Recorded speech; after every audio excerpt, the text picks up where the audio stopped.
I got blocked by I'm saying it. I got blocked by a queer Jew on Twitter. His handle is, he defines himself as queer Jew with long nails. And the funny thing is, I'm surprised. I'm not surprised it happened. I'm surprised it took this long because I've been needling the man who self-identifies as a queer Jew on Twitter for a little while. But it's they block you when you hit the nail on the head, when you actually present them with a fact that causes them to, what's it called? That causes them to have to face their cognitive dissonance. And so I got blocked by a man who identifies as a queer Jew. I wanted to tell him that's very anti-Semitic of you. That is very cis anti-Semitic. I'm joking. I don't play my J card because I'll say it again and again as well. Born Jewish, bar mitzvah, yes, I speak Hebrew, I can still understand it. When it comes to the faith of a religious faith, I have my issues in terms of any organized religion's faith. And that'll change nothing in terms of how people perceive me. I always jokingly say, two groups of people never let you forget that you're Jewish: Jews and anti-Semites. And my being Jewish will never legitimize my opinion over someone who is not Jewish, nor will it ever delegitimize anyone else's opinion if they're not Jewish. So it's actually strictly irrelevant, except in as much as you want to understand someone's cultural heritage, someone's upbringing. Yes, I'm the youngest of 5 kids, family of lawyers, secular Jewish family. Some of my siblings have turned out to be very kosher, and others have turned out to be very sacrilegious. I'm on the sacrilegious end of the spectrum. We used to have McDonald's dinner Monday nights. My dad, who was a lawyer, used to go to, we used to make the joke shrimp cocktail 5 cassettes with the law firm. And the Jewish element was always culturally relevant growing up, but not something that I invoke as an adult to either unduly legitimize my opinions on anything or wrongfully delegitimize anyone else's opinion on anything. What the hell did I bring that up for? The queer Jew. All right, so I feel bad saying it, but too bad. He posted it, and I wanted to bring it up here. Here we go. So here we go, Matt. Here we go, Matt. I've seen this account, and I had to make sure that the account was not parody before responding to it. And when I say, like, I'll talk about being Jewish, it's not something you hide, nor is it something that you can hide in today's day and age. When I say that I don't bring it up to either legitimize my opinions or delegitimize someone else's, what I've typically found is, more often than not, the people who do bring it up try to do it in a way so as to unduly legitimize their own dumbass opinions. And Matt, XIV, queer Jew with very long nails, host of A Bit Fruity, They, Schizophrenia, They. He's a he and also multiple people. He puts queer Jew in his profile specifically to wrongly, baselessly legitimize a dumb fucking opinion, which is him as a queer Jew. Hey, dude, I'm Jewish and I'm still supporting Zohran Mamdani. I'm gay and I'm still supporting Zohran Mamdani. Well, guess what got me blocked by queer Jew?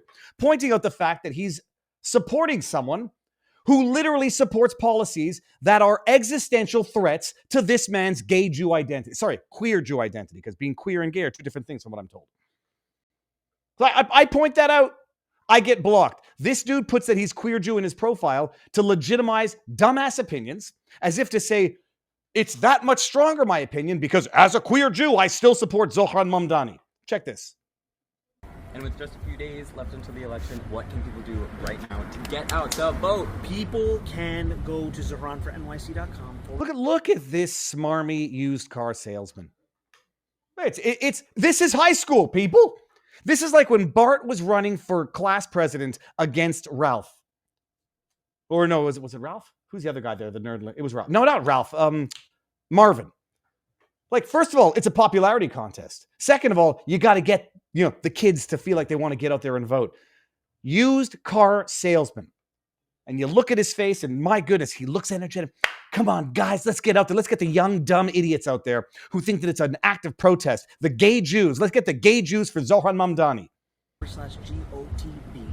Sign up for a shift near you. And if you're watching... They're so cool. They're so cute. Don't worry. You can phone bank too. because that's a critical part of winning this election. Get on the phone, knock on some doors, please. Hell yeah. Let's do it. Let's do it. United with one purpose: to win this election. And with just Sorry. days left until Winning the election- purpose is goal-oriented. What's the purpose of winning the election, Zohran? This is where also people don't seem to understand goal versus principle. The goal is to win the election. Why do you want to win the election? New York's about to fucking find out. 3 fucking days left. Get involved. Doesn't matter where you live. Let's go, girls. Okay, fine. That's fine. I don't care. Then the queer Jew says the number of comments about how, quote, secretly homophobic, end quote, Zohran must be, despite him being the most vocally pro-trans candidate, campaigning at gay bars, working with thousands of queer volunteers. Is he a super secret homophobe, or are you just a little racist? Or, Matt, or are you just super, super dumb and you're a tool that doesn't understand when they're being used as a tool? I'm going to go with the latter. So that was the tweet. It's going to show me here. I'm not crying from a grinder message. Oh, God. Okay. Let me get that out of here. Or are you just a tool and you're too damn ignorant to understand when you are being used as a tool? Spoiler, tool. So I point out to this young man, who I would have never known was, I would have known he was gay. I don't know what the difference is between gay and queer. And Miss Scoozy, I don't really care either. You do you. I would never have known he was Jewish. I might have known he's Jewish anyway, but he certainly told me. So he wants us to know. I went out and told him. I said, "Do you know who this woman is, with whom Zohran Mamdani is posing with a shit-eating grin on his face, like I'm very happy to be with this woman." Does everybody? I guess you guys know now. She is referred to as the architect of the Death to Gays bill in Uganda. Does everybody know this? So before we even get into who she is, because I'll get into it, I say, do you know who Zohran Mamdani is posing with in these pictures? At queer Jew man, who's very proud of his queerness and his Jewishness and using it as somehow to legitimize his opinion that he's supporting Zohran Mamdani. Serious question. Let me give you all that. I'll give you my homework in here.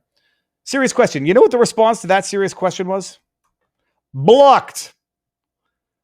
I tell this man, or he at least has to go look up the fact that he is actively supporting and promoting a man who actively and gleefully sits there and poses with the architect of the Death to Gays bill in Uganda, where Zohran Mamdani has dual citizenship.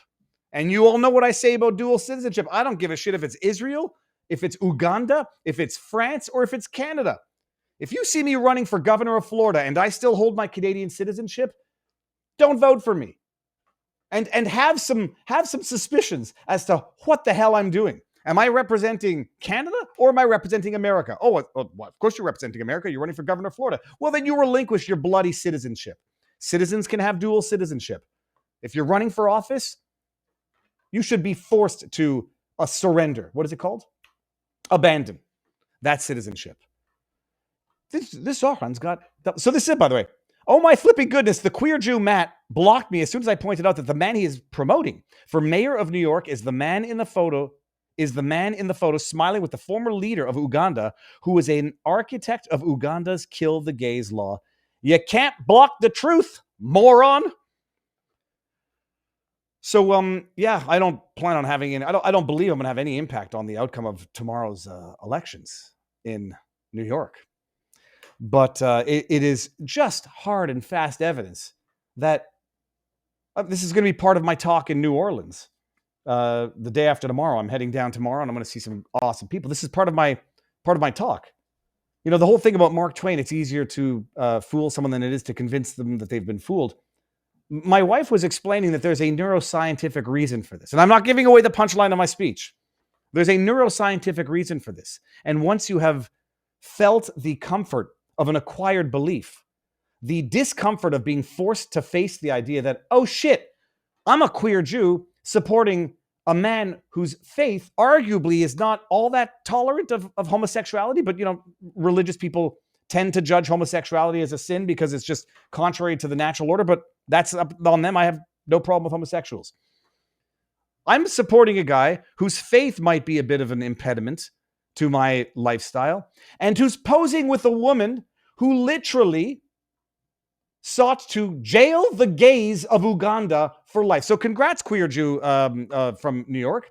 You're both apparently supporting someone who's anti-gay and racist because, if it happened in America, I bet you'd be a little bit pissed about it, but it's happening in Uganda, and who the hell cares? Oh, by the way, Zohran Mamdani, dual citizenship in Uganda.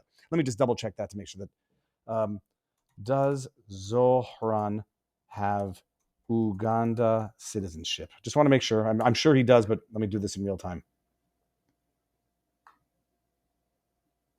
Does Zohran? Yes, Zohran Mamdani retains his Uganda citizenship. Okay, he's a naturalized U.S. citizen. Just want to make sure I'm not making mistakes. It's important. It's important not to get people's names wrong, Polly. Uganda, Rebecca Kadaga. Rebecca Alitwala Kadaga, born 1956, is a Ugandan lawyer and politician who served as the Speaker of the Parliament of Uganda from May, for a freaking decade. Speaker of Parliament. She's the first Deputy Prime Minister of Uganda and the Minister for East African Community Affairs in the Cabinet of Uganda.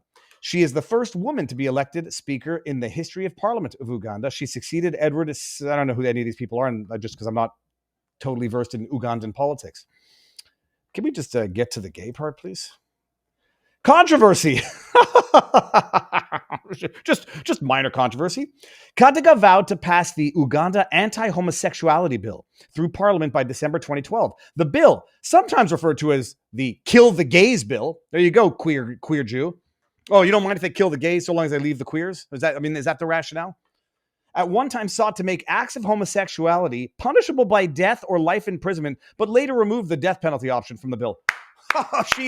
You are on the right side of the fucking present, Mike, whatever your last name is. And you too, Zohran.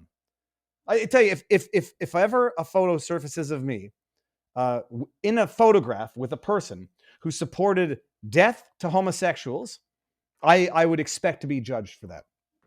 Now I'm thinking of anybody I've ever taken a picture with. I don't think I have any such friends. Yeah. And by the way, we'll get back to that picture. This is not just like, Pierre Poilievre meeting Jeremy McKenzie at a campaign stop. They were in a residence together. Zohran's father was in the second picture. We'll get to the article. Yeah, so she promoted a bill sometimes called the Kill the Gays bill. But she took out the death penalty for gays. She's very nice. In December 2012, Kadaga was in Rome to give a speech, yada, yada, yada. Okay, on the international the rule of law. Reports circulated that Kadaga received a blessing from Pope Benedict. Oh, that's interesting. Soon after the news broke, Vatican issued a statement. Relations with the delegation were not out of the ordinary, and no blessing was given. Oh, what the hell's going on here? Why do I see gays came up 4 times in here, and I only see it once? Okay, fine, that's the reference. So that's her. Just about killing the gays. That's and Zohran's arm in arm, the shit-eating grin on his face with that. Where was the article? Cuomo slams Zohran. Yeah, but where's... Oh, here we go. This is the article. Here we go. Look at this. Cuomo slams Mamdani. You got the mass murderer slamming the man who's shit-eating grin posing with the Death to Gays promoter of legislation in Uganda. You're kind of fucked, New York. I apologize for being crass, but you kind of have no choices, no good choices here. In another sign of New York's intensified, when was this from? October 6th. It didn't seem to get much traction. I wonder why. Okay, let's hear. The former governor also called into question why Mamdani maintains dual citizenship with Uganda. Why would you keep citizenship in Uganda, which is a country that outlaws the LGBTQ community? You are a citizen of Uganda running for mayor. Why wouldn't you say, I'm going to give up my citizenship? Oh, geez, Cuomo, if only you hadn't killed so many people, you might have been a contender. Cuomo running as an independent. Here we go. This is the picture. Here, that's one. Oh, what's that? There's another one with his dad. Oh, there you go. Of course, because his dad's a multimillionaire, very rich, very well off in Uganda.